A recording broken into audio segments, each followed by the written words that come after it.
I've always had kind of a soft spot for Scottish rock band Del Amitri, partly because I heard this song play on a clock radio about 20 minutes before a girlfriend dumped me once, and it seemed somewhat prophetic.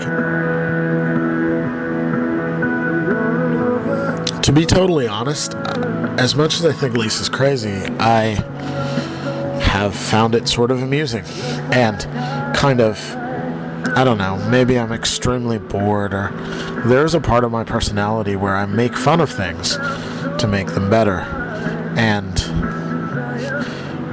I don't know why I've done this for so long, but I have,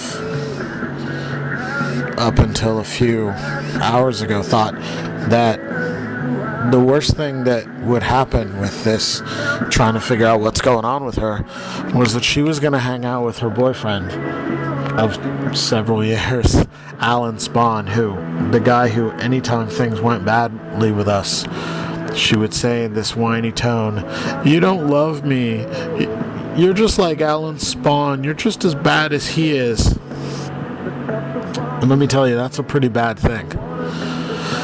I happen to know, from anecdotally at least, that Alan Spahn once got a homeless dude to give him drugs, and his plan was that Lisa was to come with him to see the homeless guy and then be naked so that the homeless guy could jack off. Lisa says that never happened, and I'm fine with that. It's a horrifying story. I would feel a lot better about that story if it was the last one she ever told about Alan Spahn. It's not.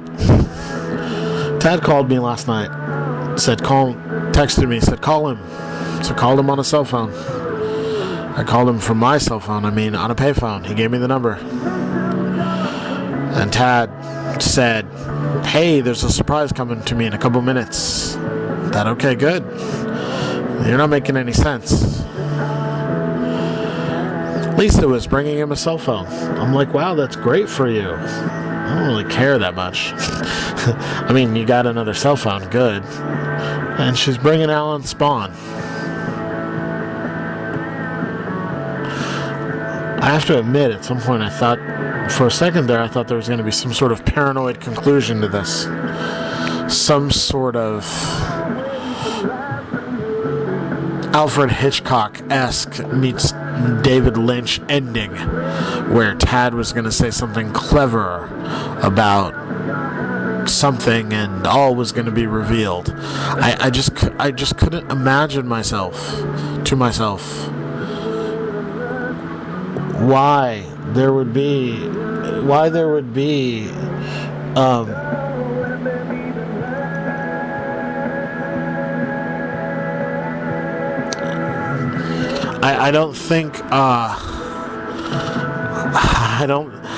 I can't think of any sort of alignment of hostile stars or how I would fall into the hands of some sort of vengeful god that the guy who I'm constantly compared to every time something horrible happens, she's hanging out with him now. All the horrible and evil shit she has gone on and told me that this guy does, and she's just hanging out with him. Because I don't know, because she's feeling badly, or because I don't want to have anything else to do with her. It's not that I'm jealous. It's not that I think. It's not that I'm offended because she is hanging out with her ex-boyfriend. It's not any of that. I'm offended because she's told me how fucking horrible he is.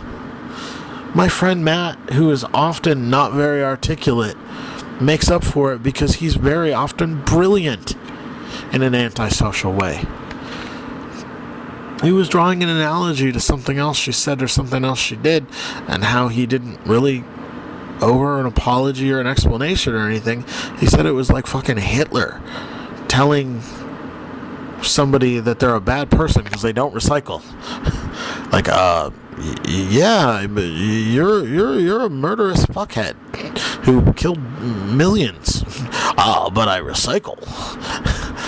Like, oh, you got me there. I guess I can't argue with that.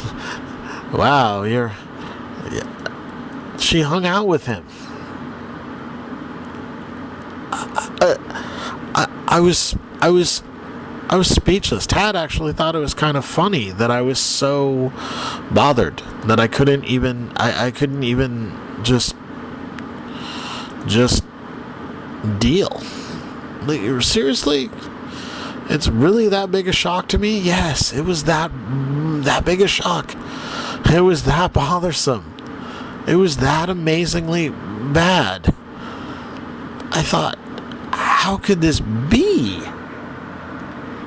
I really thought that was going to be the worst ever.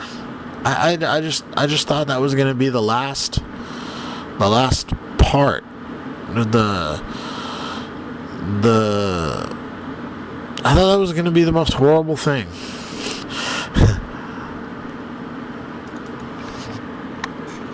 And I found out today that the person that I was conversing with on Vox, who was supposed to be Lisa's friend, I kind of thought it was Lisa just because of the way he spoke, but I thought maybe she got a friend of hers to set up the Vox, and maybe he was doing her a favor or something. Maybe she was, I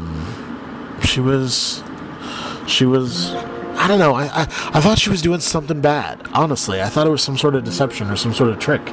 But it was like the greatest conjuring trick ever. I thought it was some sort of, dork helping her out. Some sort of dude who wanted to sleep with her or be her friend or something. Some loser she met on MySpace. No. All that time, it was Lisa who was talking to me. And the guy is a dead felon.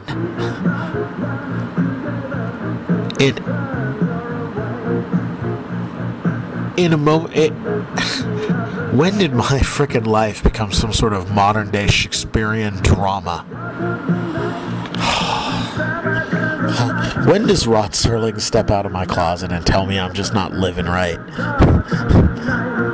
Is there a prophet out there with my name on a piece of paper? Did his GPS get lost? Am I missing a message? Oh my gosh.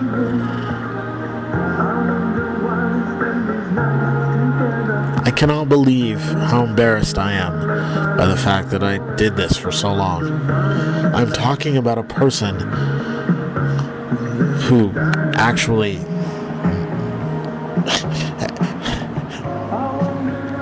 my friend Justin's probably the only person who really understands this. There's a part of me that is totally appalled by this whole situation. It's just so awful. But there's also another part of me that is arrogantly upset. And my ego is offended that she thinks so little of me. That the imaginary person she's going to try to manipulate me with is a dead felon that I can look up on the internet.